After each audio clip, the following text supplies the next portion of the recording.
What's up, people? So today I want to talk to you about private labeling and co-packing, right? What exactly does that even mean? It's super important, and we're going to talk about a few things, but as a business, as a company, especially for what I do, product development, these are two terminologies that are super important, right? And let's talk about private labeling. So private labeling is when you as a company, right, say you want to sell spices, seasonings, sauces, marinades, hot sauce, whatever, and you don't have a recipe, or you don't trust or feel that your recipe is popping, right? Then you would go to a company and use a private label system or setup, right? And what does that mean? That means that you are gonna pay them to use their formulated recipes and products and put your name on it. So you don't have to do any of the heavy lifting. You don't have to come up with a recipe. You don't have to figure out formulations. You don't have to figure out pH, acidity. You don't have to figure out any of that. The recipe is like completely done. This is a product that they're selling already to a bunch of different companies for themselves, for the companies, or just providing this, let's call it a blueprint of a sauce, right? So if you're new in the business and you want to start a line and you're not sure about ingredients, formulations, and any of that, then a private label setup is your best case scenario, right? And there are tons of companies out there that offer private labeling. And if you need more help, then it's very easy to find these companies, right? Like you don't have to look far. And then the other term is co-packing. So co-packing is when you find a company that will do the work for you, the heavy lifting for you. So say you have a recipe already, it's tested, it's legit, it's good to go. You can give them this recipe, they will formulate it for you, they will check everything, they will package it, label it, all that good stuff, just like private labeling. But this is a recipe that you have given them, that they're gonna work on for you. So it really depends on how deep you wanna go down the rabbit hole. It really depends on how much work you wanna do, but there are definitely different ways to launching your own product based on how much knowledge you have of creating products. If you don't have any knowledge of creating products, then you would go private labeling.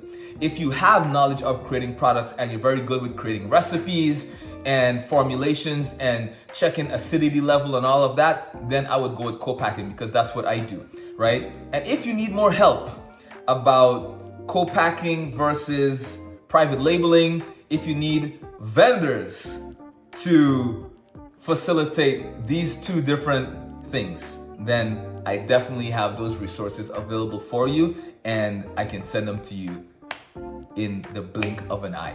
You know what I mean? So this is a service that I offer. Like I will give you the vendors that provide co-packing, that provide private labeling, you name it, right? Or if you don't want to do either one of those and you just want to sell somebody's product, they do that too.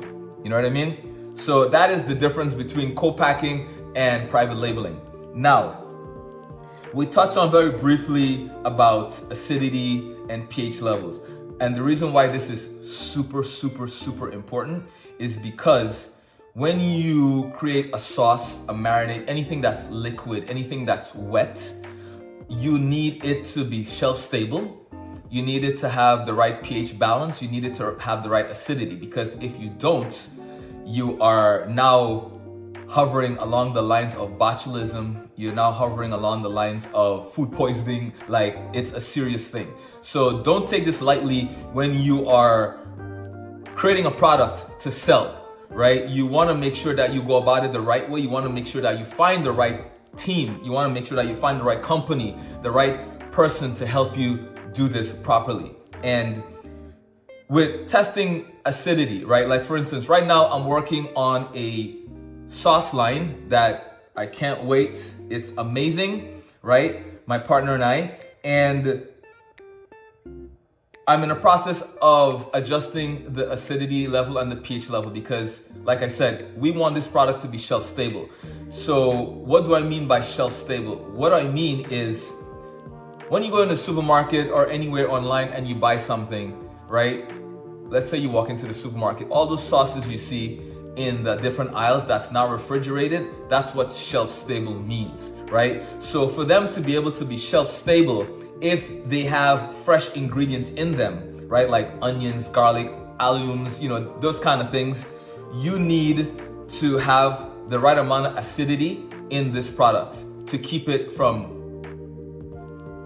becoming something where someone gets sick, right? So how do you adjust the acidity level in a sauce, in a marinade, in a hot sauce, in a condiment, anything like that? Here's how you do that.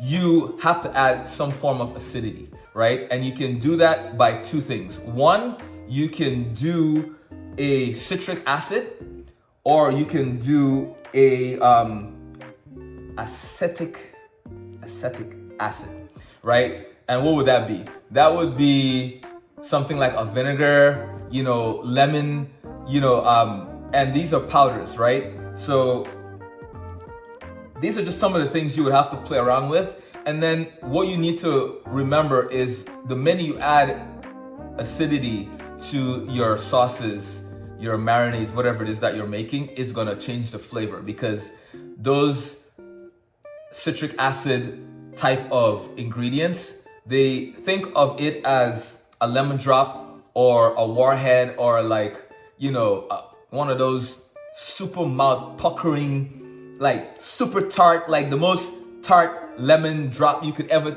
think of. That's what they taste like, right? So think about it this way. Sometimes when you go to places that sell guacamole, right? Have you ever noticed that the lemon is like really, really strong, but you can't really put your hands on it? Like, why does it tastes lemon-ish, but it's not quite lemon or lime?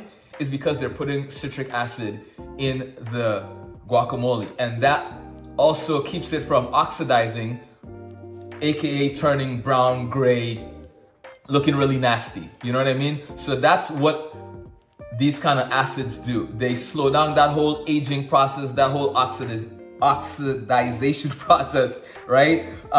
So that's how you play around with preserving and keeping things lasting longer. But this is not something that you want to take lightly, because like I said, these are very strong ingredients, very potent ingredients, and they will 100% change the flavor of your product. All right? I hope this was very helpful to you. And like I said, if you want more information, if you need more help about launching your own product, about launching your own sauces, marinades, anything like that, even seasonings and spices, click the link below and check out my website. I have tons of information and resources pointing you in the right direction, right? And this is something that I do for a living. Like, I create seasonings, spices, and sauces for other people, for myself. And I love helping people do that. So for anyone watching this video, or if you know someone that wants to get into launching their own line of products, then send them this video, right? And I want to thank you so much for checking this video out. So until next time, ladies and gentlemen, I want to thank you so much for watching, and please make sure to hit the subscribe button, turn on your notifications, and leave a comment or not, or do, and whatever else you want to do. It's your world. I'm just creating content in it. All right. So happy Saturday. Peace and love.